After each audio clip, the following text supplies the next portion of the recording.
really waiting for was him to full spear the American flag through Jacob Isaac's chest. That's what I was waiting on. You want to talk about America? I mean, you have him full tilt running, and he just impales somebody with it. I mean, not the horse. I mean, that's a good way to get America against you is impale the horse with the flag. Come on, man. I mean, Soundstripe.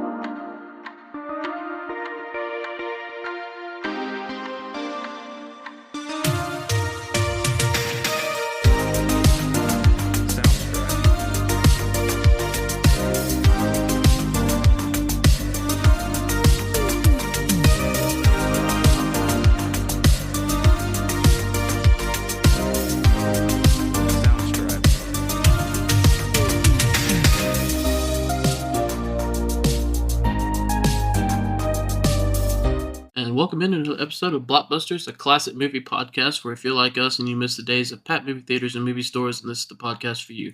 I'm your host, Caleb Suggs. Joining me is one of my co-hosts, Dakota Lowry. What's up, everybody?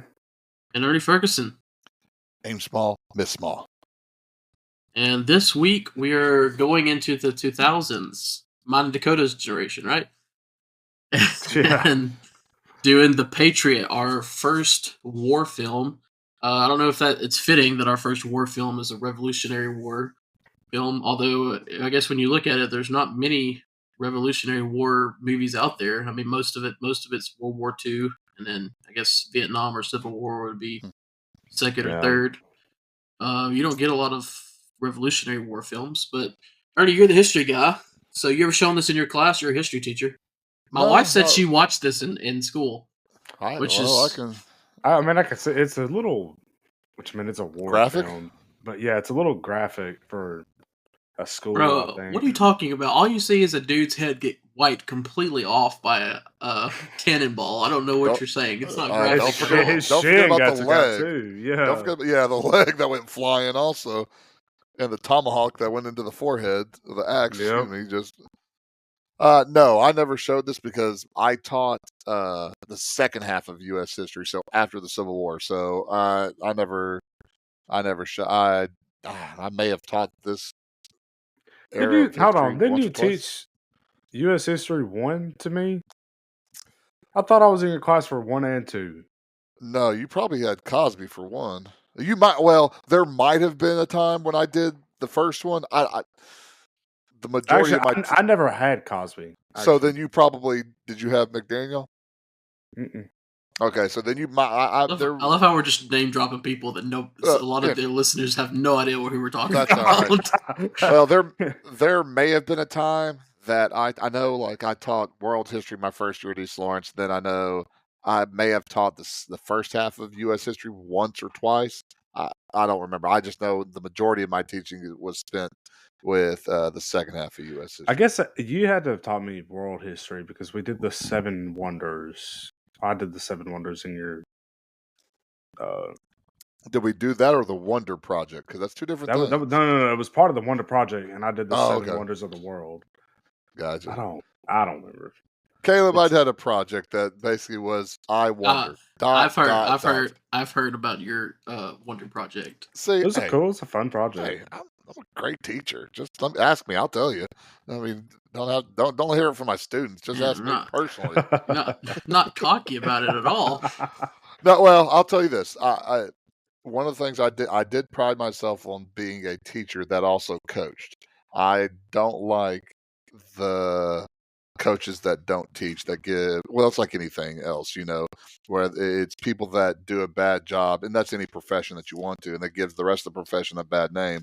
And I've always enjoyed teaching too. So, that's, and plus, when you coach, you talk to the athletes all day long. But when I was in my classroom, it was a chance for me to talk to people that weren't athletes, and I enjoyed them as much, if not more, than when I dealt with athletes. So, that's why I've always enjoyed teaching, anyways.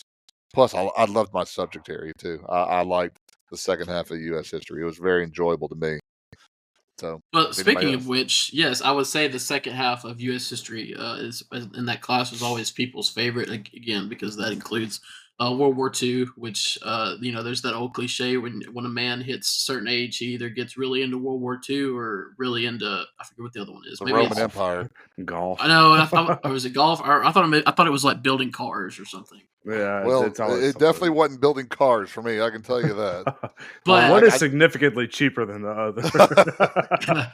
I think you Very look true. at this movie, and I feel like a lot of, because people are so interested in World War II, and because you get like maybe a ton. I mean, you get a lot of movies about World War II, and just that, and like I said, you don't get a lot of pre 20th century war films, especially I mean, maybe you get the Civil War, but the Revolutionary War, I just don't feel like you get a lot. So I feel like people are like, oh, uh, we were tired of taxation without representation, and people kind of know the backstory, the backbones of the Revolutionary War. But to get to see a film of really kind of what was going on, I think is important, because I feel like history. Obviously, I'm a history guy too, so I think it's important to look back history. I mean, this is the start of our country, so I think it's important to, even though this movie in particular, it's got fictional characters. I mean, I know the main character, Benjamin Martin, he's loosely based on Francis Marion, the Swamp Fox, and but most of the characters in it are fictional, except for Cornwallis, of course. And then the battles in it are fictional, so it's a fictional storytelling. But everything as far as like the warfare that was going on, the reasons why they were doing things, even down to the clothes and stuff they're wearing are pretty historically accurate. Yeah, the clothing part of it was real good, that they set that up. But there are some things that uh, that I thought I shook my head at. And the very first thing is, so you're telling me there's a South Carolina landowner that has a plantation where they're all freedmen. No, I'm sorry. Maybe if you gave me New York or Massachusetts or something like that, but South Carolina, and those are freed slaves. No, no. I'm sorry. That right off the bat, I was like, no, that ain't good. That ain't it. That's wrong. Yeah, there was a few things like, I mean, historical accuracy. I didn't really that weren't really there, but I mean, it is a Hollywood film that came out in 2000. The one thing though that I did really appreciate about this movie that I kind of thought about though this whole time is it really does a good job of showing the war in people's front yards. You know, a lot of war movies when you see them, it's like, oh, they're over there, or they're in another country, or they're in a harbor, or they're on a military base. But I think this movie does a really good job of showing how close the Revolutionary War was to people's homes, and how I mean, people were going into people's houses and taking their kids, and it was in towns, and the plantations being burned down and things like that. And I think it does a good job of showing the up close and personal side of war that I don't think a lot of people have a true scope of nowadays. Maybe because I mean, if we're being honest, in the United States of America, the last war we fought on our home turf was the Civil War. And then the next time that we had a battle that really even took place in the Civil War, or in the U.S. territory, was Pearl Harbor. And we really haven't had anything up close and personal since then. So I think Knock I'm on really wood. good. Yeah, knock on wood. Not wishing for it. Not wishing for it at all. But I think it'd be a good movie for really like any American to watch, to kind of see that, like, hey, this is when you're talking about war, like, you're not talking about just people in another country. Like, you're talking about people in their homes, with families, with wives, with kids. Yeah, the interest. I'll use a word I can't even pronounce. I'm not going to use that word anymore. But just how they fought the war. But also, this and Last of the Mohicans did a real good job of showing that fighting in the frontier, like you said. Hmm. And that's one thing about this movie that I thought it was very much. It was very much Braveheart and the Last of the Mohicans, light.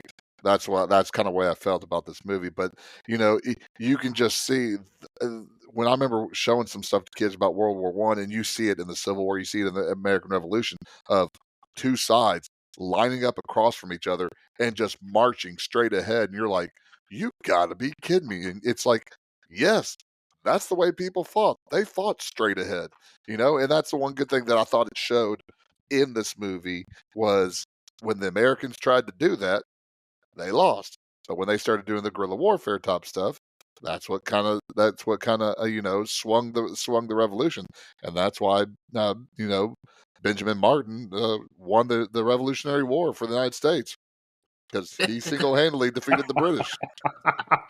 Just like Rocky single-handedly defeated communism, right? Yeah, exactly. I mean, Well, The Patriot is a 2000 American epic historical drama war film directed by Roland Emmerich and written by Robert Rodat. The film stars Mel Gibson, Heath Ledger, Jolie Richardson, Jason Isaacs, Chris Cooper, and Tom Wilkinson. Set in Berkeley County, South Carolina, it follows Benjamin Martin, who plays Gibson, an American colonist who is opposed to going to war with Great Britain, but along with his son Gabriel, gets swept into the American Revolutionary War when his home life is disrupted and one of his sons is murdered by a cruel, bitter British officer, Isaacs.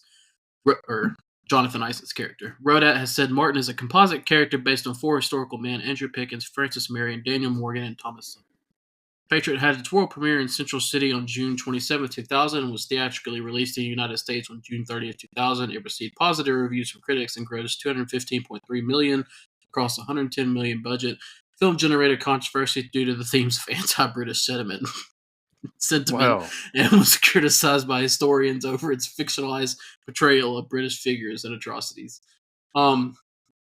First off, as funny as that statement is, because it is the Revolutionary War, I think the movie does good, at least at the beginning, does do a good job of showing, it wasn't just, hey, we're all the people were against the British. I mean, there were people that were definitely pro-British, and there was a lot of, back and forth going on. But Ernie, you mentioned, I mean, the biggest thing in the movie does is show you it's about the militia. I mean, that's really what it's about. yes. It's about the militia and how they used their tactics to kind of help turn the tide of the war. Because you're like, if the U.S. had continually tried with the Continental Army, tried to go full toe-to-toe doing the war the way British did it, I mean, that was never going to work out because obviously the British were very well trained and everything. So, it says it's based on four historical men: Andrew Pickens, Daniel Morgan, Thomas Sumter. But I feel like the biggest one is definitely Francis Marion. Like I mentioned before, he was the Swamp Fox. He was from South Carolina. And so, but yeah, the militia, I mean, that's the biggest part of the movie. That's kind of the whole theme of the movie, just seeing how the militia work. And it does a good job, I think, of showing just how they did things, and not just how they operated necessarily, but how it's just your everyday man, like a farmer or whatever. I mean, it was just regular people and not people that were necessarily enlisted in the army, so it's different.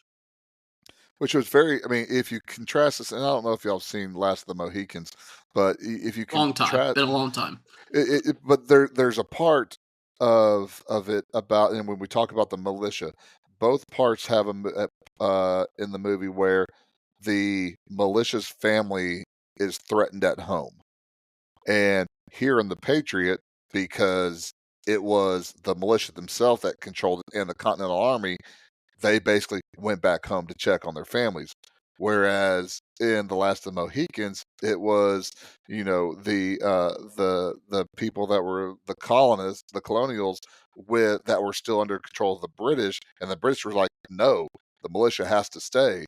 If you're not, then you're a traitor. And so they kind of had to sneak off. So there's, again, you see the differences between, and that's French and Indian War compared to the American Revolution. So you see the growth of that with the militia. But one thing about the movie, it does some things, it knocks some things out of the park. But holy cow, this movie felt all of almost 3 hours. And that's probably my biggest complaint about the movie, is that I think there's some fat, and this is coming from a fat guy, a fat that could have been trimmed off this movie that could have made it a lot better. Yeah, it definitely felt a little, I guess, a little drawn out. Which I sat down and watched this in multiple different times.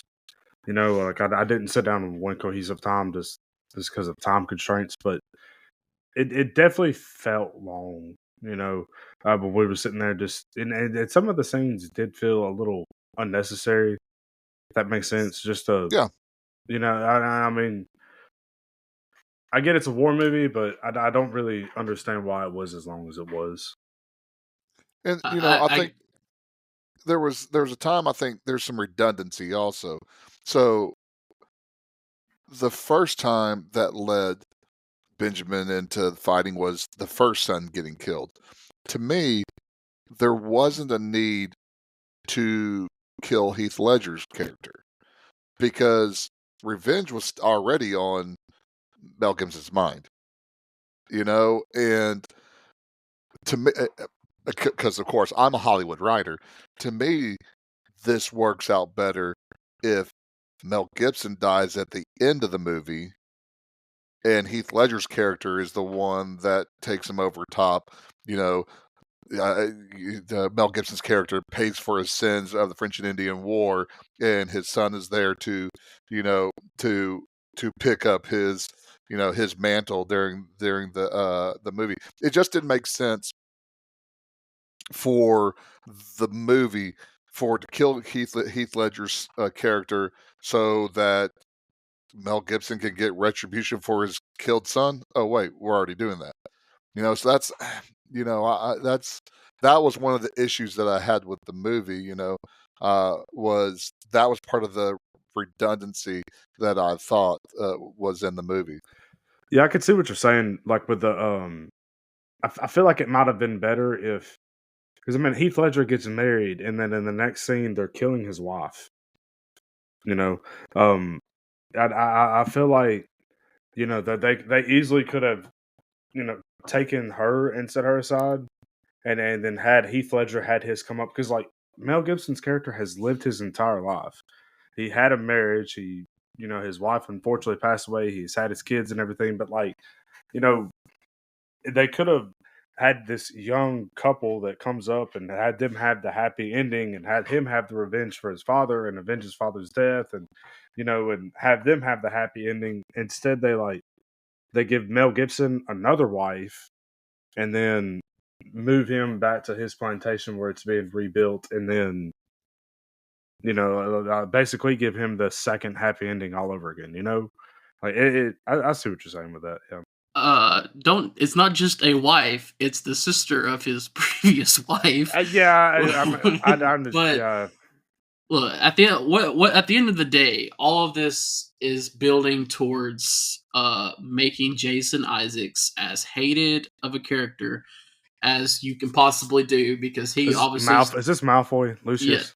Okay. Yes, Jason Isaacs, who plays Lucius Malfoy, who, by the way, I mean, first of all, I bet. great cast all around. I mean, Mel Gibson is obviously Mel Gibson, and Heath Ledger. I mean, that's partly why we're doing this movie again, because I wanted to watch another Heath Ledger movie. And then Tom Wilkinson as Cornwallis is a great actor, but at the end of the day, Jason Isaacs is really what carries this movie. He just does such a great job as a bad guy, and in this, maybe more than any other movie. I mean, he is just bad to the bone. I mean, he does things that generally makes you hate him, and that's part, maybe, like you said, maybe it would make more sense to do these things. But I mean, the things that they do in this movie, him burning up the church with his wife in it, him killing both Mel Gibson's sons, I mean, it really brings you down to hate him so much. So when you do see Mel Gibson finally get that revenge, it's definitely a sweet feeling. Ernie having some technical difficulties there. He can't hear. So, while Ernie figures that out, I guess Dakota, you want to add anything before we go into the? Nah, man, go ahead.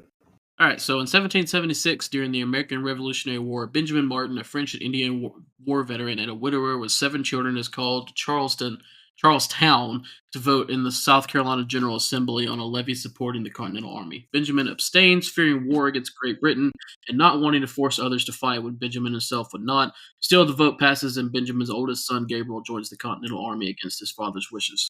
All right, so we open up. We are already in, the Revolutionary War. I think a lot of people think that the war started in 1776, but it actually did not.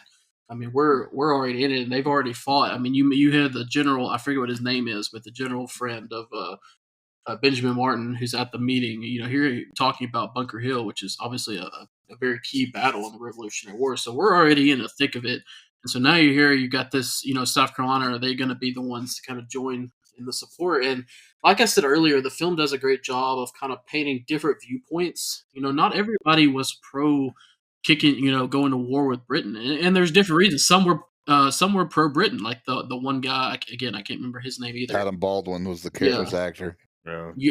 He's pro British. He's just straight pro British. And then you got a guy like Benjamin Martin, who I don't really feel like is pro British, but he's just pro going to war. And there's different reasons that one is obviously he's a father now with no wife, and he's got 7 children to take care of, but he's also a veteran of a past war. So you got a guy that's seen the horrors of war already. And then he also mentions the fact that if we go to war and we win, is it going to be any better than what we got? And I think that was definitely something to think about too. So there's different reasons, and the film at least does a good job painting that early on. Yeah, he made the good arguments of what one tyrant 3,000 miles away or 3,000 tyrants 1 mile away. That was, he painted the good argument because it wasn't. Again, you can make that argument from somebody who did the fighting in the French and Indian War, and I'm assuming everybody knew what he did in the French and Indian War also. So it wasn't like he's got quite a reputation. Yeah, other than his son thinking he's a coward, nobody thought he was a coward. His voice, it meant it had a lot of gravitas to it whenever he was, when he spoke up. Wasn't he name dropped like something about being called the Patriot, like in this meeting here? Well, I don't know if they call him the Patriot. They said, I thought you were a Patriot, or I think they said I knew you to be a Patriot or something like that. Yeah, that's when the colonel stuck up for him at that time. Yeah. It just, like y'all said, to kind of reiterate, I was sitting there thinking this entire time, like, yeah, like, if I had 7 kids at home, it'd be kind of hard for me to leave all of them to go back to war. And obviously, this dude's got it's a miracle he doesn't have PTSD from the graphic description of what he had to do at the. I think he does have PTSD. Yeah, I think he showed some of the PTSD. Well, yeah. Obviously, this is Revolutionary War time, so PTSD is going to look different than it does now. But I think he does have PTSD, and it's not, obviously, the movie alludes to some of the things that not just he saw, but he did.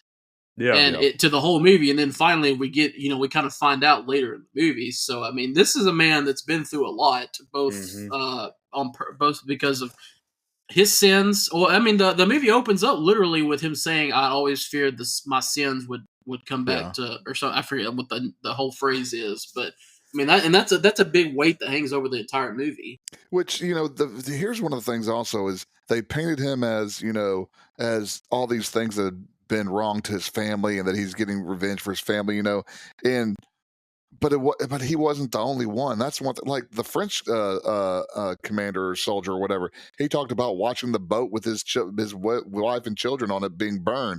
So that's one of those things where yes, I know Mel Gibson is Mel Gibson, but just that was kind of some of the writing problem that I had with the movie is that he's the only person that's kind of going through this type of thing.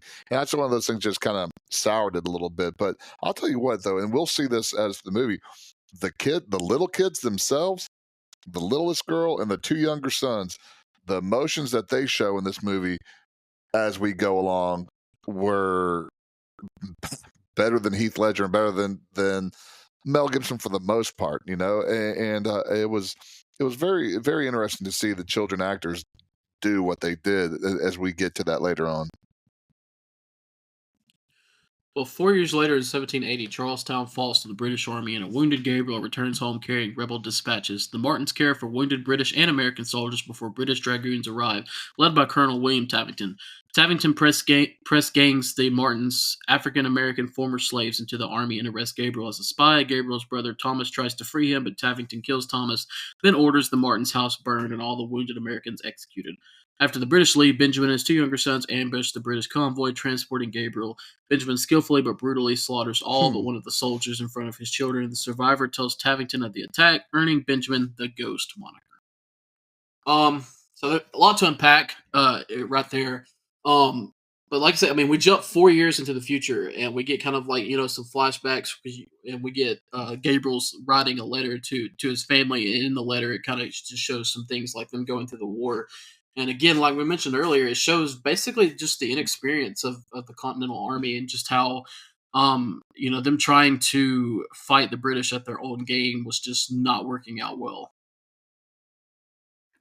And then I think it shows, especially in some of the conversations that Gabriel had with Ben's character early on, where he was, well, hey, one of my friends joined in, and I mean, he's only 17, and a lot of them, I think it did a good job of showing that inexperience and how young they really were. And even, I don't know if y'all paid really kind of attention to throughout the movie, some of the supporting actors throughout the like that were in the Continental Army and things like that. A lot of them were very young people in those roles as well.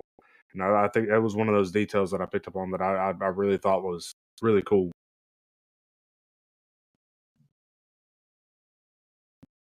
Ernie having technical difficulties again? No, I don't.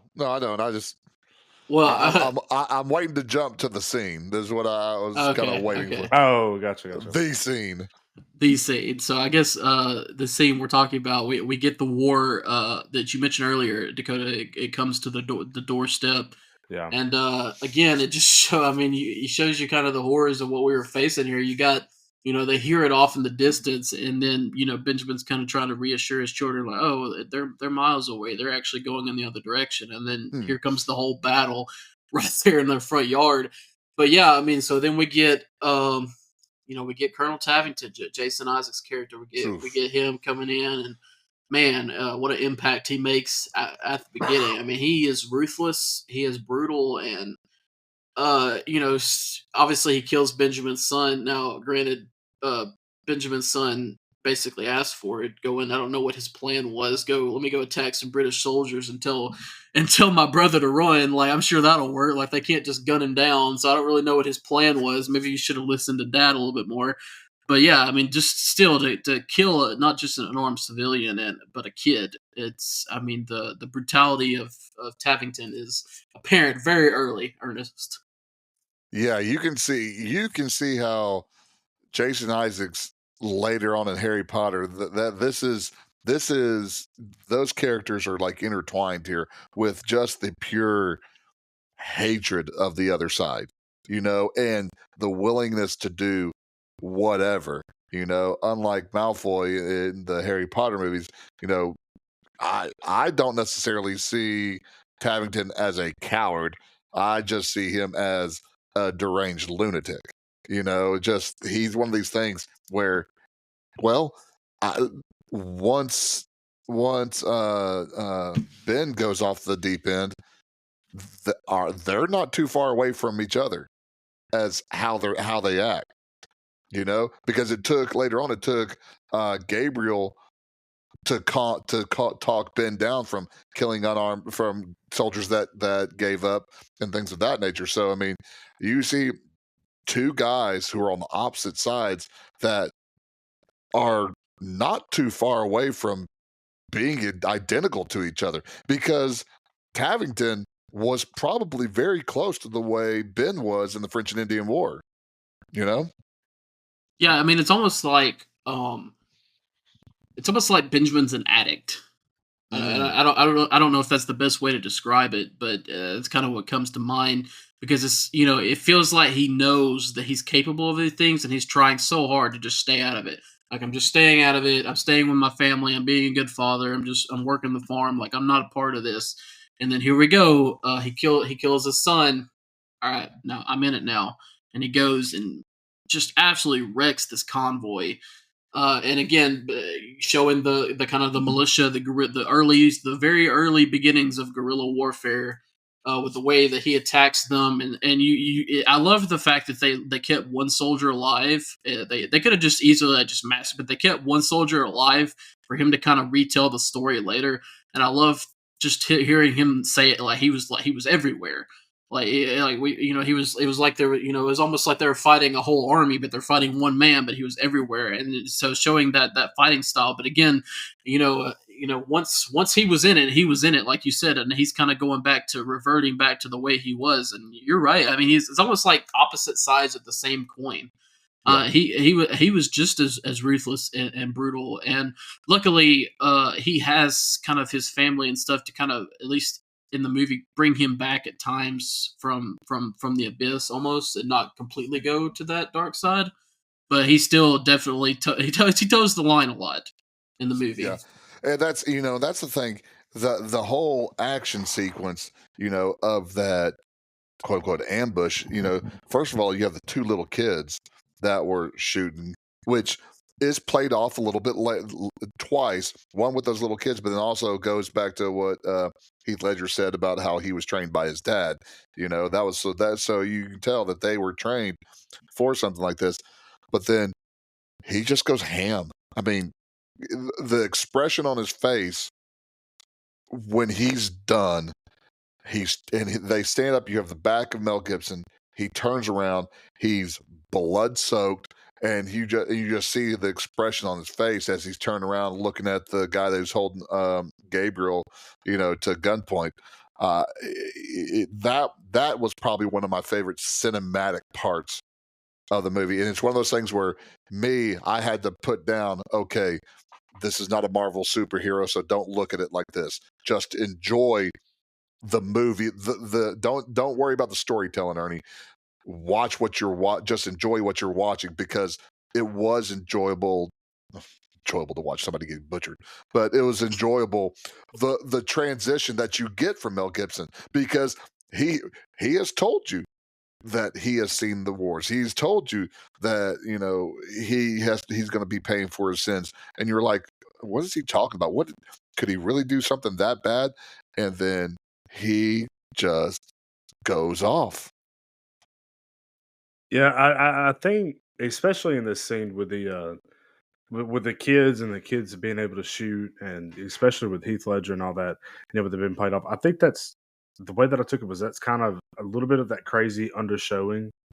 I almost imagine it kind of like Laurie in Halloween, in the latest one, not the latest one, but the last trilogy that they did, where she's kind of the crazy grandmother who's got the bunker and everything. And I feel like that's kind of what Ben has been like since then, and especially with the Revolutionary War coming up and everything, that he's training and teaching his kids, because I feel like he knew at some point that it was coming. That moment was going to be there, and his kids were going to have to run and fight for themselves, and so that's why he was teaching them those ways, and I think a part of it, it's like we said, kind of, and I really like the analogy of him being an addict, like where he's like, he doesn't want to give it up, but he can't, he can't find his fix when he's at home being a single father to 7 kids, Which I think y'all talked about this earlier. His fix was those chairs. And what happened to those chairs? Oh yeah, he couldn't do it. He couldn't make it. As much as he tried and tried and tried, that wasn't him. He wasn't a carpenter. He was Yeah. he was a brutalizer, is what he was. Yeah. The best part's when he's in the general's house of the British Army later, and he walks in and he's like looking underneath the chair. Man, I could have used some more chair things. I mean, that's one of the things. Also, some of the issue a little bit that I had with the movie is that there was just humor in there. It seemed like just for humor's sake, and the humor that I would have preferred would have been him going somewhere else and finding a chair, and just throughout the movie, just a little drop of him looking at these rocking chairs. That's something that was more funny, that I could have, not necessarily the ink and the teeth that they kissed and all that kind of stuff. That wasn't it. But I tell you what, the other graphic thing after this attack were the 2 boys when he was saying goodnight. And it may be in the next paragraph, I don't know, but I can distinctly remember this.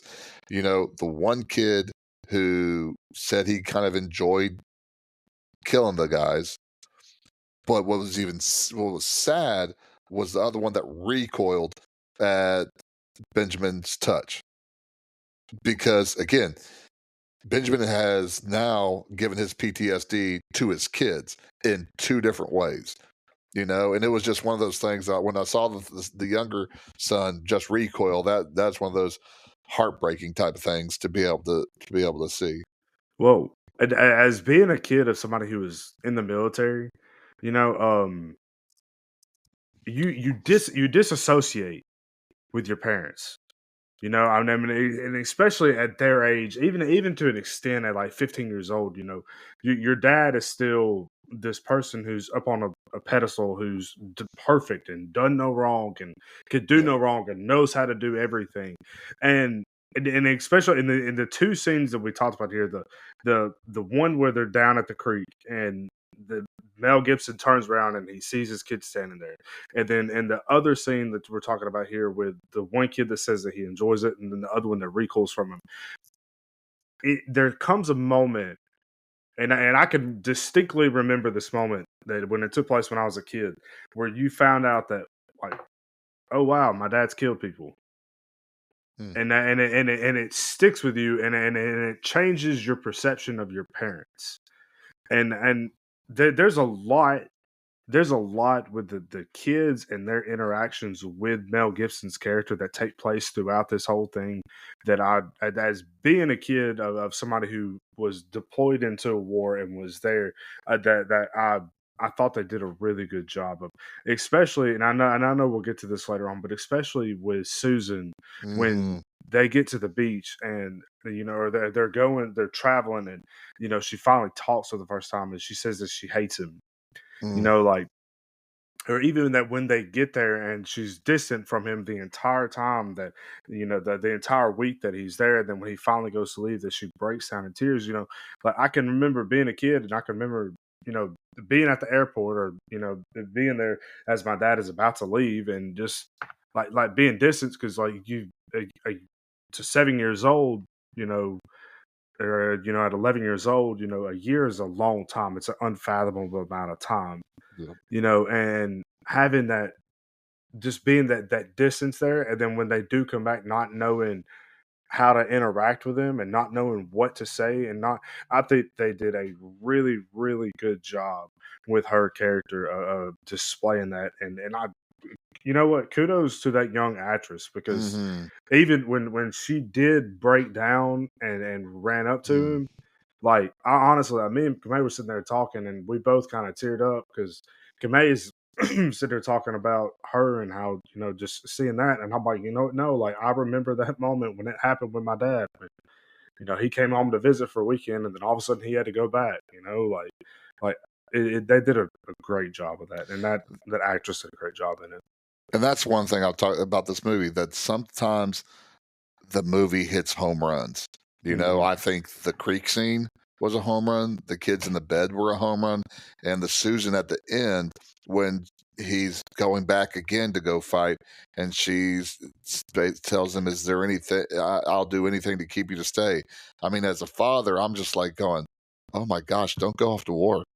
I mean, uh, that may be that may be unpatriotic, but my goodness, you have your daughter Mhm. who hadn't spoken in who knows how long. Her first words are that she hates you, you know, and then she says that. I mean, that tore my heart out right there. Well, Gabriel rejoins the Continentals, and Benjamin soon follows, leaving the younger children in the care of Benjamin's sister-in-law, Charlotte. While they travel, they witness American forces under General Horatio Gates engaging the British at Camden. Uh, I'm just going to read the next paragraph. Yeah. Benjamin meets his former commanding officer, Colonel Harry Burwell, who appoints him as a colonel to raise a militia unit because of his combat experience, and places Gabriel under his father's command. Benjamin is tasked with weakening Lord Cornwallis's regiments by guerrilla warfare. French Major John Von Villeneuve helps train the militia and promise more French aid. Gabriel asks his father why Villeneuve and other militia are often mentioned Fort Wilderness, but Benjamin finally tells him that while fighting in the British Army, Benjamin and his men discovered atrocities against British colonists by French soldiers in the Blue Ridge Mountains. Enraged, they caught up with the retreating French at Fort Wilderness and killed all but two of them. The survivors had to present the severed heads of their comrades to the Cherokee, which convinced the tribe to betray the French. Though regarded as a hero, Benjamin never forgave himself. Hmm. So again, kind of going back to more like that attic description, you know, he's kind of on the edge here. He's like he's still not kind of wanting to go full into it, and you know, Gabriel's kind of what's holding him there. And when Gabriel goes off, I mean, that's it. I mean, he's gone. He sends the kids packing with his sister-in-law, future wife. Yeah. and he's there, but I did like the scene with Heath Ledger in the house when they're watching the battle unfold. First off, I don't know why I like this, but the cut to where Heath Ledger's looking outside, he turns around and Mel Gibson's just sitting there. Mm. Oh yeah. It's so I like that for some reason, but I do like him going through just kind of talking about how what he's doing. Gates is an idiot. Like they can't win the war like this. So then that leads straight into now we're gonna make this militia, and they don't just have a militia. They go through and they show them raising it, and they show Heath Ledger going to the church and uh, getting all the people there. She had to have some help from his future wife, who gave a very impassioned speech about the men, and which is I just thought was funny because the way she read it is like you're not the one going to fight. It's basically calling the men cowards and like y'all need to grow up and be men and go fight while I sit at home. But yeah, I mean, it does a good job showing, just how this militia is made of literally everyday people. And when you say everyday people, it's so funny when you see the preacher go join. Yeah, that was the strangest part. I was like, okay, that works though. I mean, that's because again, it proves its point of these were farmers. These were not professional soldiers. These were your just everyday common people that just come on out there with whatever weapon you got. Come on, let's go. Which brings in one of those other humorous moments where, I genuinely laughed when she finally got it. Can I write to Anna? Can I write Anna? Can I write Anna? Oh, can you write Anna? Yeah. Hey, let it be known he didn't say no the first time. He just, Sure didn't. He's like, he was just, huh? well, hold on, let me think about it. But the wife knows better. That's why she sewed him in better than her mom sewed her in the bed. So she knew better than that. But I really do, and of course, I mean, I wasn't there back then, but I really do feel like this is kind of how these Wait, what? militias were built. What? Obviously, I don't know that much about. You I weren't don't know. alive in I wasn't. 1776? That wasn't what I meant, Caleb. Okay. Ernie was in 5th grade. But no, like his headset went out. He didn't even hear that. That gummit, dude. Man, that's a great time joke. But no, go ahead, Dakota. But no, I really do imagine that this is how they actually went around, just literally knocking on people's doors. Said, "Hey, you want to come join the war effort? Like, hey, come on, it's going to be here in your front yard in 2 weeks, anyways. Why not go ahead and get ahead of it?" Benjamin's militia ambushes many British patrols and supply caravans, including some of Cornwallis's personal effects and his 2 Great Danes, and burns bridges and ferries that Cornwallis needs. Apparently, I'm the one that can't talk now. Cornwallis angrily blames Tavington for his setbacks, but after Benjamin uses a dishonorable and embarrassing ploy to free his captured men, reluctantly allows Tavington to do everything possible to arrest Benjamin. Whew. So, yeah, I mean, it goes through a lot of great scenes just showing how the militia works and the things that they did and what their job. And their job wasn't to go toe to toe and beat the British Army. Their job was just to make life harder.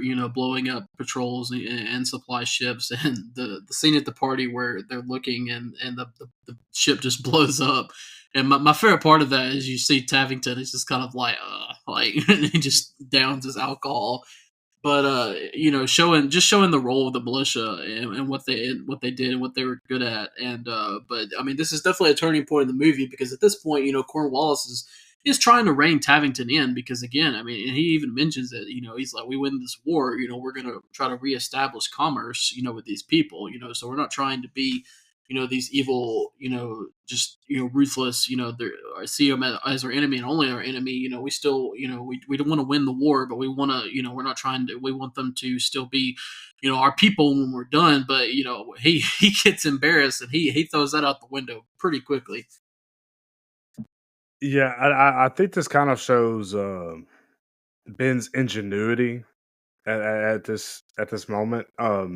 When you see this, you see him coming in here and walking up in here with the two dogs, and then he comes in here and he sits down with the colonel and he or whoever it was he was sitting down with Cornwallis, and he's talking to him and everything, and then he pulls the spyglass out and you see all the men over there, and you're like, I.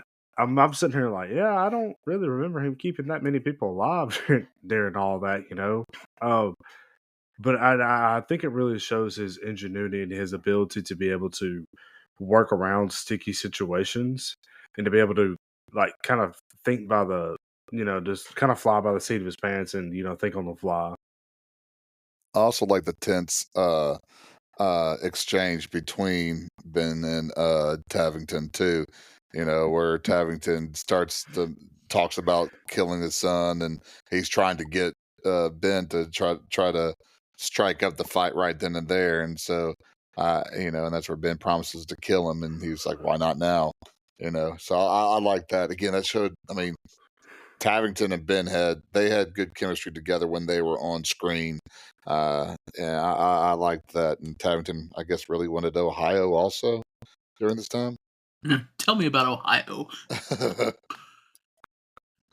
Well, with the aid of Wilkin, a local loyalist, Tavington has several militiamen's homes burned and their families executed. Benjamin's family flees Charlotte's plantation to live in a Gula settlement. Am I saying that right? Gula? That's all I'm going to say. Yeah, sure. With formerly enslaved residents. There, Gabriel marries his betrothed, and Tavington's brigade raids Anne's town and assembles everyone in the church, including her parents and Anne and herself. Knowing that they are secretly aiding the militia, he demands the location of their camp. Despite one townsperson giving it away, Tavington has the doors barricaded and burns the church, killing everyone inside.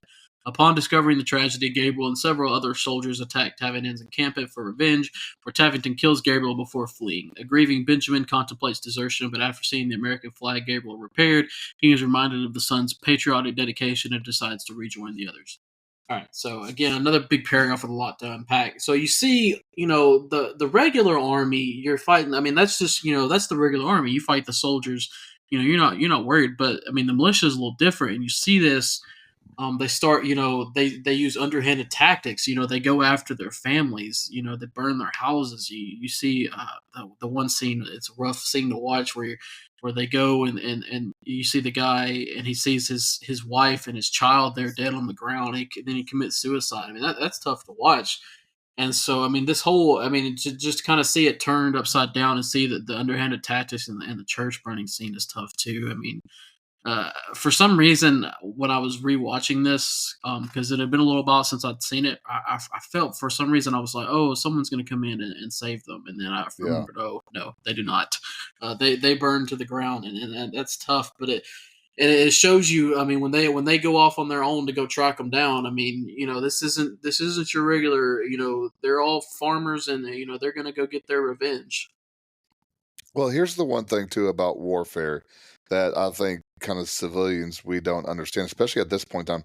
There were rules to warfare, and killing the officers is against the rules because if you kill the officers, then the lowerlings will have no guidance and they will go crazy.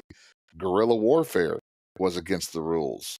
So if you want to justify horrible treatment of families from the British, well, the colonials are ones that broke the rules of engagement by doing all this guerrilla warfare.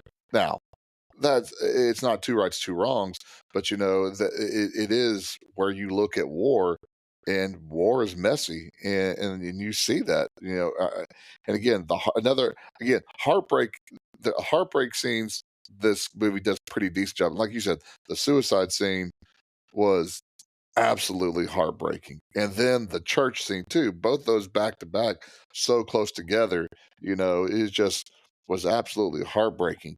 And again, to see that the colonial guy who was a loyalist having to be the one to burn the church too was, these are people that he lived with. It wasn't just somebody from overseas that was doing it. And again, that was a tough pill to swallow too there.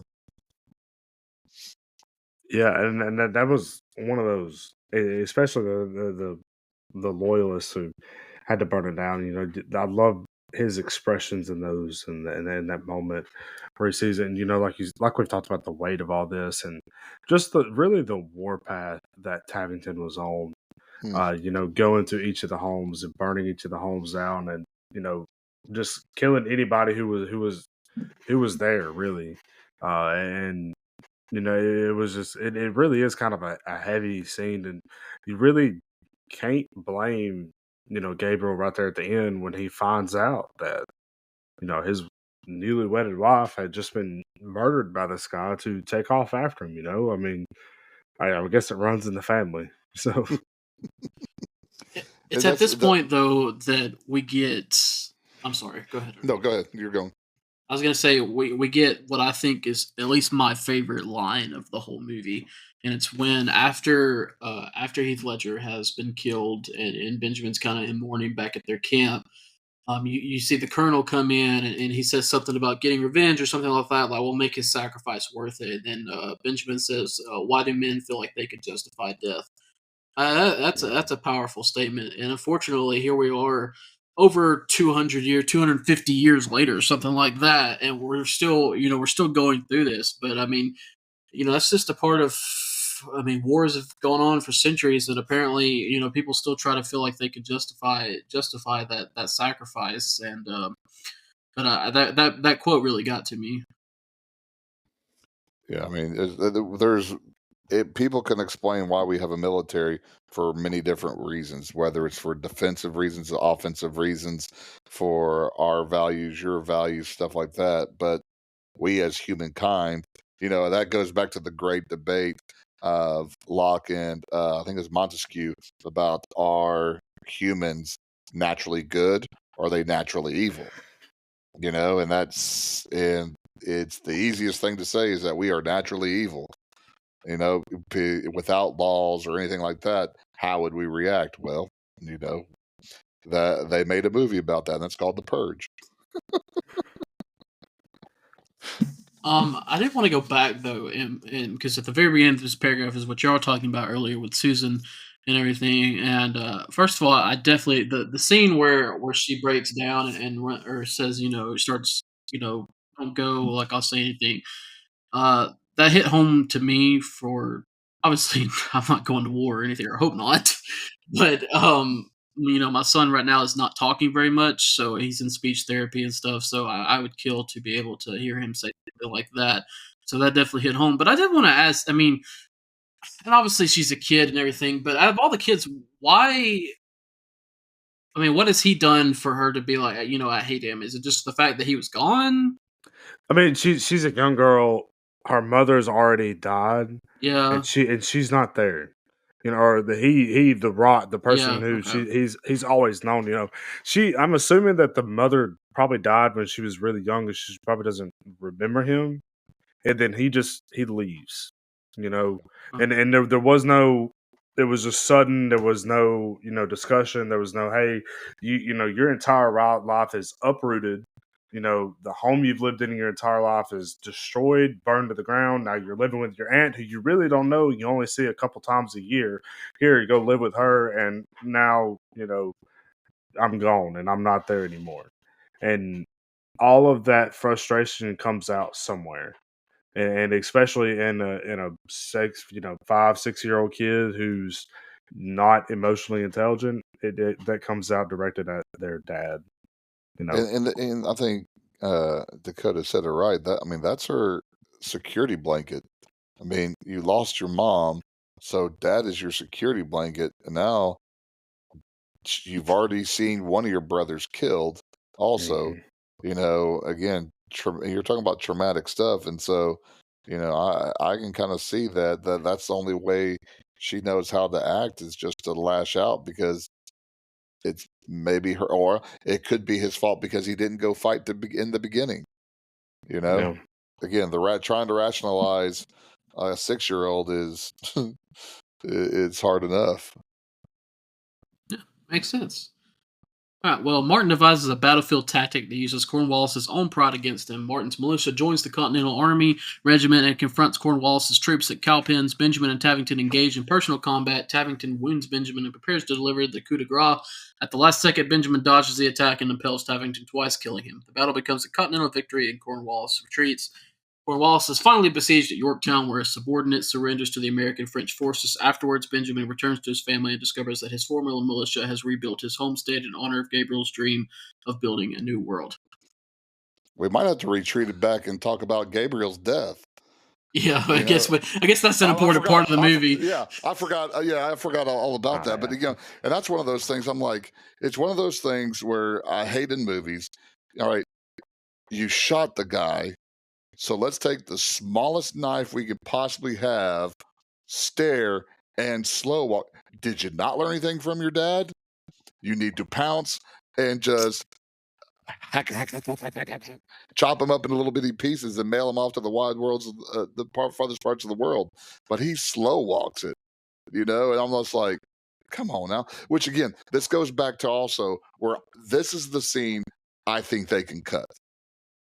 And just go from the burned church to, I don't think we had to have this crisis from Benjamin about whether he should keep on going. And I find this American flag that my son has been sewing. So by jolly America, I'm coming to be your patriotic hero.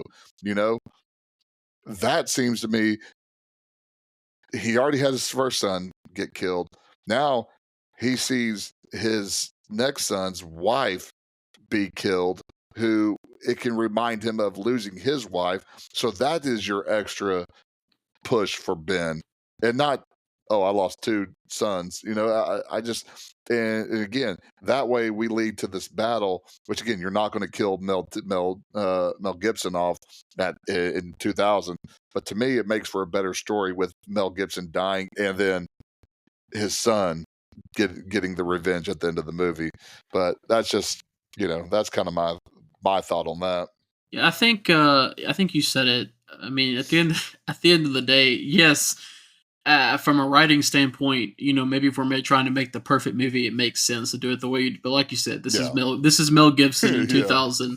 We're not killing off Mel Gibson. No, we're not. And also, this is a look. Let's call it like it is. This is a war, not only a war about America winning, but it's the Revolutionary War. I mean, so we've got to have the Star-Spangled scene of him running in with the American flag and of an Australian with the American flag running out of charging.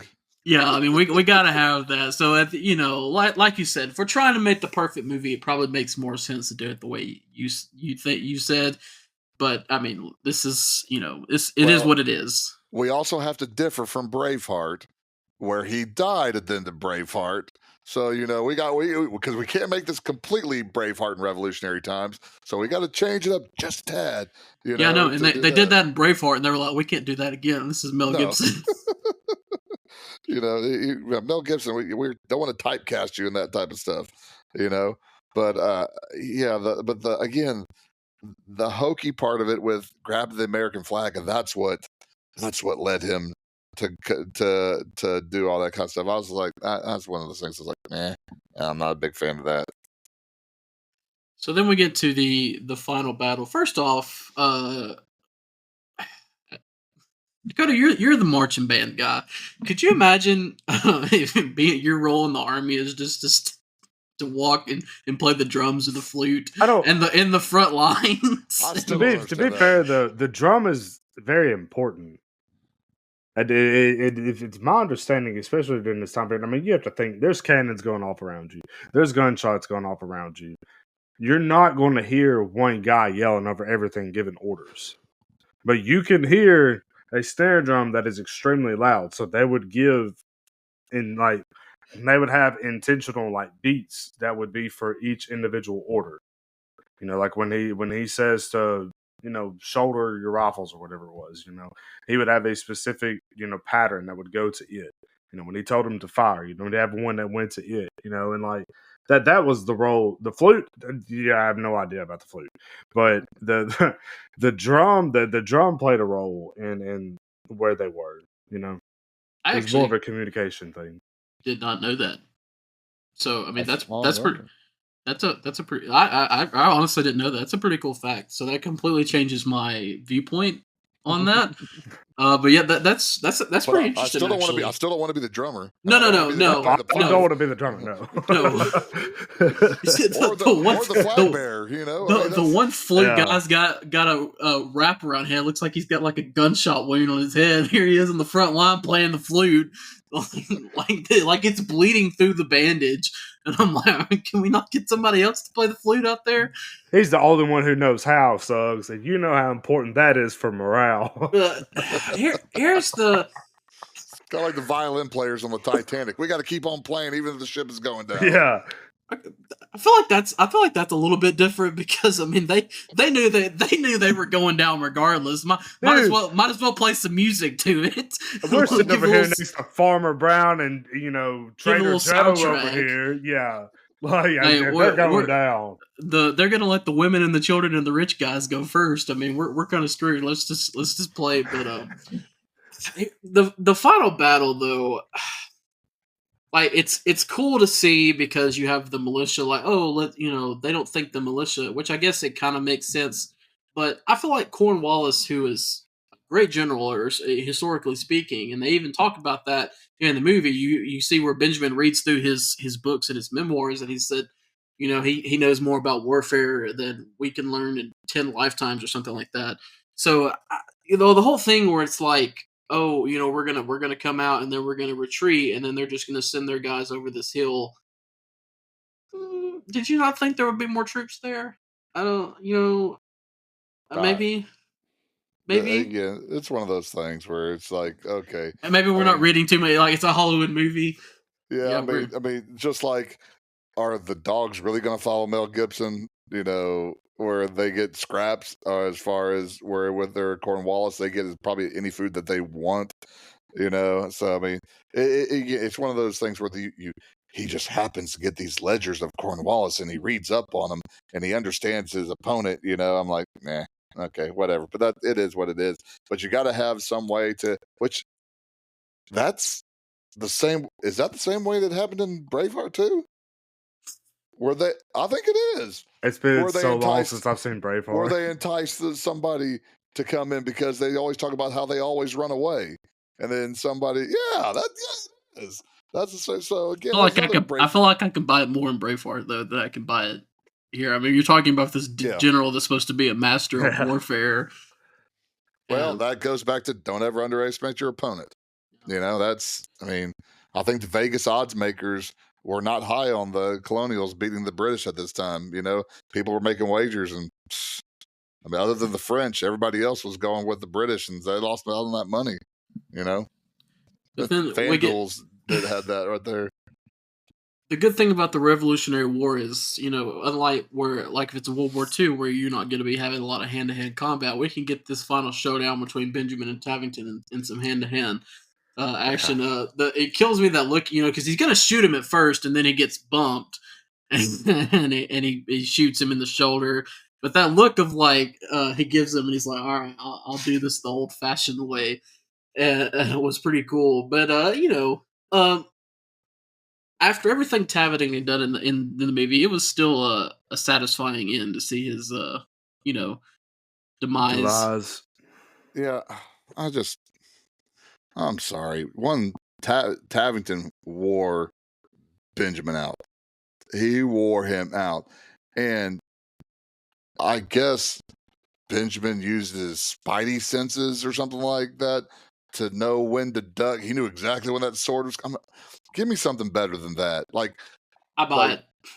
Yeah, of course. It's Mel Gibson. So, we call that the Gibson powers. He just knew it was coming. That's there. I would have liked a better way for Jason Isaacs to go down, other than I'm going after a head shot with the saber and missing, because of a pre-Matrix move by Mel Gibson there, but which we also, I know we mentioned this earlier, but we also glossed over the cannonball in the head and cannonball in the shin, which was Chef's kiss. I mean, it was. I have to give it to Yeah, Hey, I mean, like I said earlier, look, a lot of this, I mean, doesn't make sense, and a lot of this is a historical, fiction. But when it came to the actual warfare part and stuff like that, I mean, that's pretty historical accurate. They spared no expense, and they went all out with that stuff. which is kind of weird. Also, with all the deaths that we had, Jason Isaacs' death was basically off camera.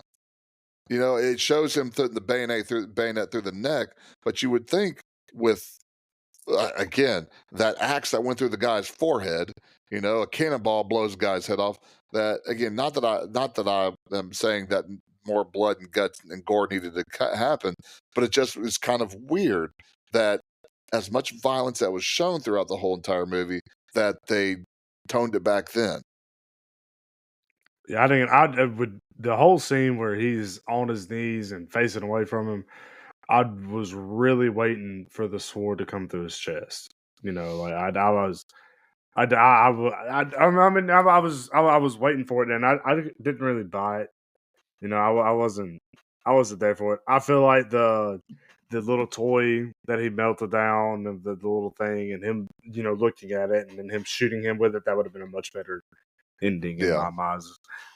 But I was just waiting for an bald eagle to come down and swoop down.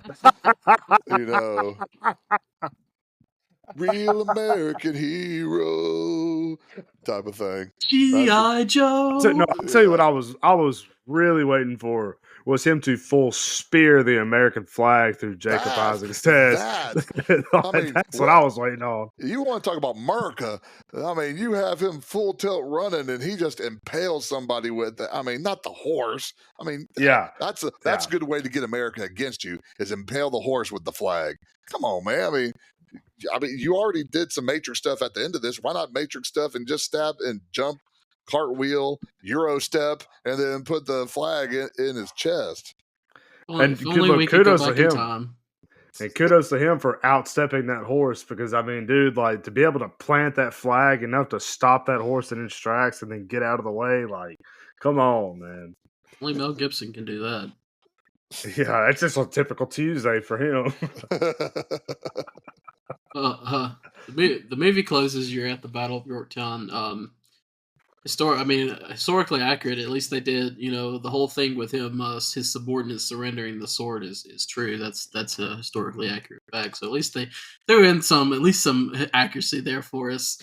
But and then you get the whole thing with them building his house back, which you would think they would be building their own family's house back, but at least it was a nice callback to what they said about Gabriel building a new world, which just goes back to what Ernie said about maybe it was really should have been Gabriel that survived. But hey, it is what it is.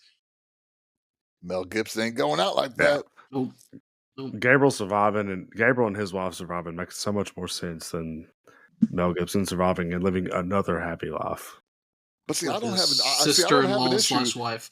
Yeah, I don't have an issue with Gabriel's wife being killed, just because that I guess one that adds on to Tavington just being a horrible person. You also have the loyalist, which he needed to have his comeuppance. Also, we didn't see what happened to him after he burns the church. He disappears, and we don't see. We needed to have him. He needed to be impaled by the American flag, and then have an eagle come up and just drop a deuce on him and fly away.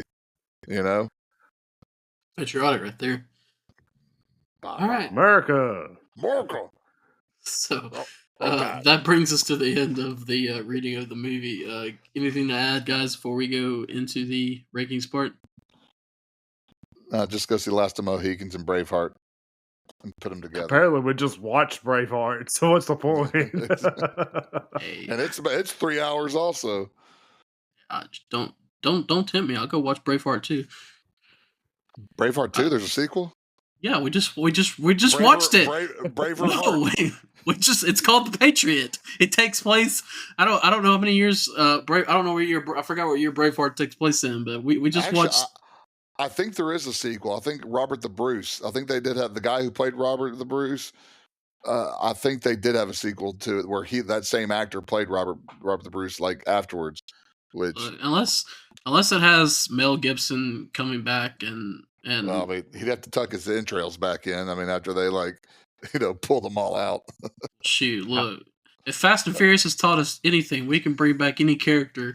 There's nobody that's too dead these days, especially if they're family. Exactly. Exactly. All right. Going into our rankings. So Ernie, why don't you take us off? All right. Again, there were high points and low points for this for the movie for me. The high points, I think, again, we talked about earlier the kids' reactions from Susan, and then the two boys' reactions after the homicides that Benjamin had. Also, that the just go ham scene for Mel Gibson was really good, and then Jason Isaacs. I can't speak enough good things about him in this movie. I thought he did a great job as just being a bad dude. I don't know. Again, the 3 hours, it got me. It was long. I think it could have been cut off a little bit.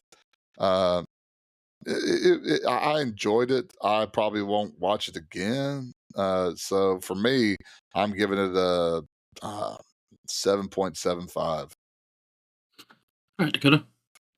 Don't get me wrong. I love this movie, and I feel like to kind of echo what Ferg said, that there were a lot of the reactions from the actors and actresses that did a very good job of. Yeah, the plot could have been done a bit better, but overall, I really did enjoy this movie, and I feel like I'll probably end up watching this movie at some point again, one way or another.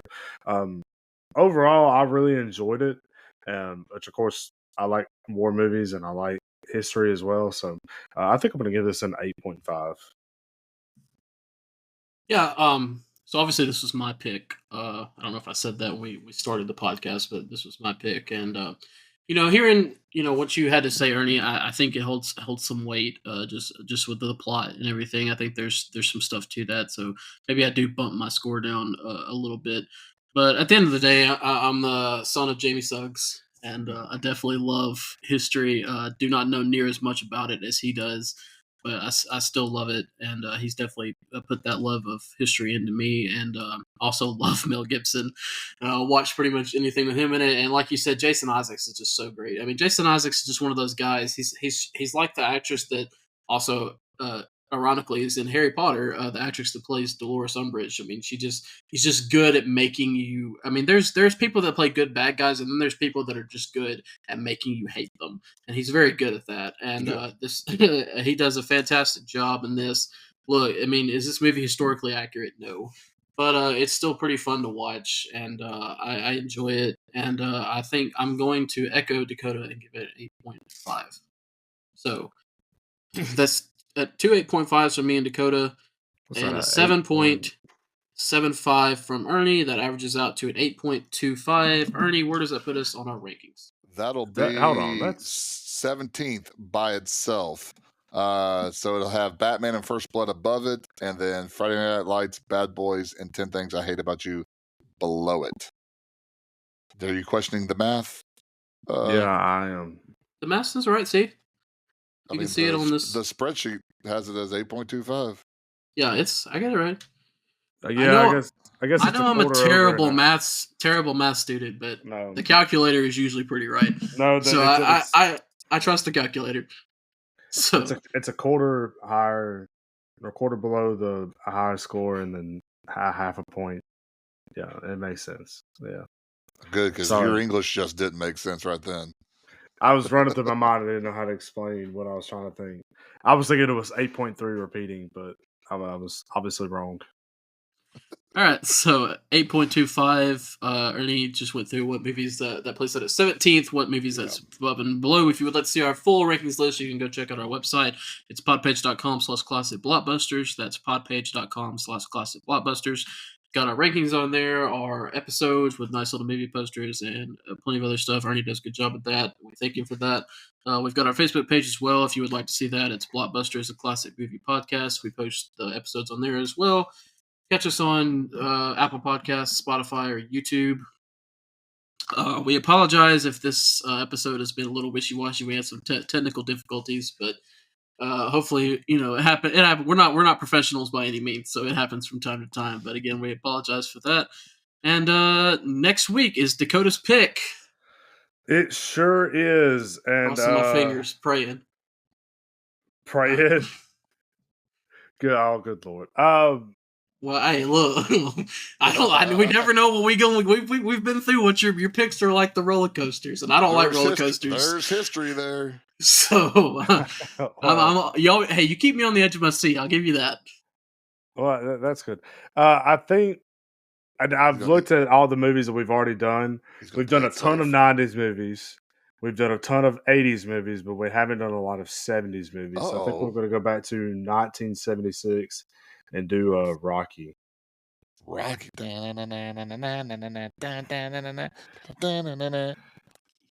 Which is so funny because you made the comment. It's like my favorite franchise of all time, but the first one is not my favorite. It's better than Rocky 5, though. So it could be a lot worse. It could be so much worse. I have not seen Rocky 5. It was between it and Taxi Driver, and I couldn't make my mind up. Let me just say, if you ever pick Rocky 5, I guess I did make my mind up. You and Ernest can do that show by yourself. On what? Taxi Driver? No, Rocky 5. Rocky 5. I said if you ever pick that, I refuse to talk about that movie. But anyways, all right, Rocky, 1976, the original. Hold on. You refuse to talk about it, but yet you talked about Lost in America. Yeah, I'd rather talk about Lost in America. Because Lost in America is just complete trash, and I had fun trashing on how much trash it was. But Rocky 5 hurts my soul because it's so bad in a franchise that I love so much. It legitimately hurts me to talk about it. So, does that make sense? It does. But all right, so Rocky, that'll be our movie next week. Anything else to add before we get done? And I'll tell you what, Nino Brown and Blade would have gone through the British in a heartbeat. Nino's sons would still be alive, and his son's daughter-in-law would still be alive if he were fighting this war. I would think a person that is immortal and has vampire powers would go through a immortal army pretty easily. Luckily he's Blade and he's a daywalker, so he could fight during the daytime. So that's for him. You take Blade or 10,000, 20,000 British soldiers. I mean, how many thousands British soldiers do you have to go to before you like? Okay, maybe they do have a shot against one man, even if he is an immortal vampire. So if they stick him with a bayonet in the heart, does he die, or does it have to be a wooden bayonet in the heart? Yeah, I don't know. I can't. They got to make sure they have the garlic tied around the neck. That's the key. Yes, because that works really well. All right, so with that, Ernie, tell us where we'll see. We'll bid you adieu, and we'll see you at the movies.